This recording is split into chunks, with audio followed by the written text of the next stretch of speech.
We're not looking at a standard tragedy today.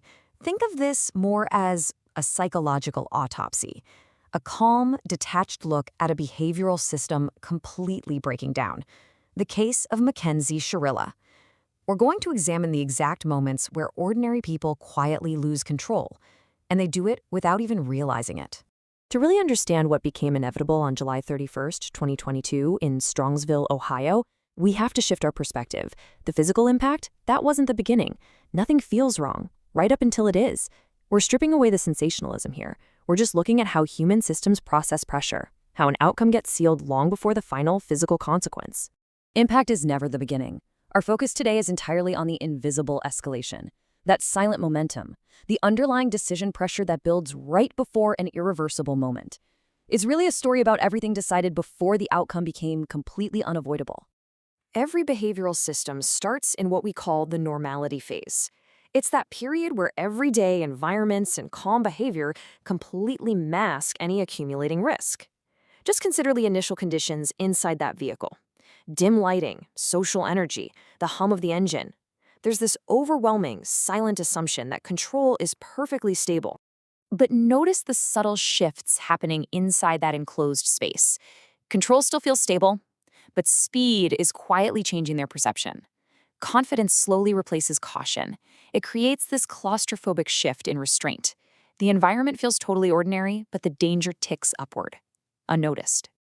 The perception of just an ordinary drive masks the underlying dynamics. If you've seen the documentary The Crash, you'll know relational conflict was a massive variable leading up to this event. This wasn't just a physical journey down a dark road. It was a psychological environment operating in the background, subtly influencing the restraint behind the wheel.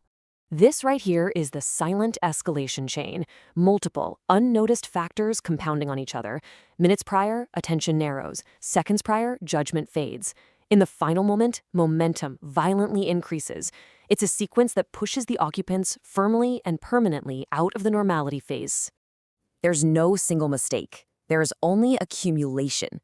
Inside the moment, everything still feels totally normal. The dashboard glows, streetlights pass by, but underneath it all, physical pressure is building.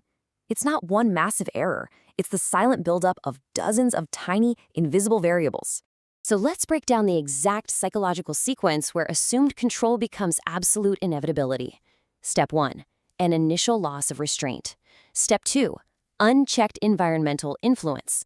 That means speed, darkness, emotional state. And finally, step 3, the system fully collapses into pure, uncontrollable reaction. Now we move from psychological theory into a cold, objective data point. 100. The vehicle reached a speed of nearly 100 miles per hour on that night in Strongsville. At that kind of velocity, human agency just vanishes. Physics does not negotiate. It doesn't care about intent or relationships or any assumed control. At nearly 100 miles per hour, physics simply completes what human choices set into motion. The system has locked the occupants out. It's too late to adjust. The sequence is complete. The vehicle crashed heavily into a commercial building, tragically ending the lives of Dominic Russo and Davian Flanagan. We aren't going to linger on the impact itself. Our analytical focus has to remain on that invisible chain of events that made this irreversible second a reality. The loud, violent momentum finally stops, and we're left with the quiet aftermath. In times like this, people search for one moment. Society, the media, the legal system, they all desperately try to pinpoint a single, solitary cause for a complex, irreversible sequence. We just desperately want a simple answer to explain why the normality phase broke down so completely. That human need for a simple explanation really played out in the 2023 trial, a clash of shifting narratives. On one side, the prosecution argued intentionality. They pointed to the vehicle data and a complete lack of braking. On the other side, the defense pointed to a lack of memory, a potential medical event, and maintained there was zero intent to harm. It's a razor-thin line. Where does a fatal mistake end and murder begin? The whole courtroom interpretation essentially relied on a battle of perception versus intent. You had emotional narratives clashing with prosecutors trying to build certainty out of raw data. And it really reveals the incredibly heavy weight of assumption, just trying to reverse engineer subjective intent from the wreckage of a physical system. Which leads us to the final structural consequence from the legal system. 15. Makenzie Shrilla was convicted on multiple felony charges, including murder, and was sentenced to life in prison. Her eligibility for parole, that will only begin after 15 years. Now, while the courtroom provides a strict legal resolution, the psychological reality is very different. Reality is a chain. The absolute truth of this behavioral system is that it was an accumulation of unchecked momentum.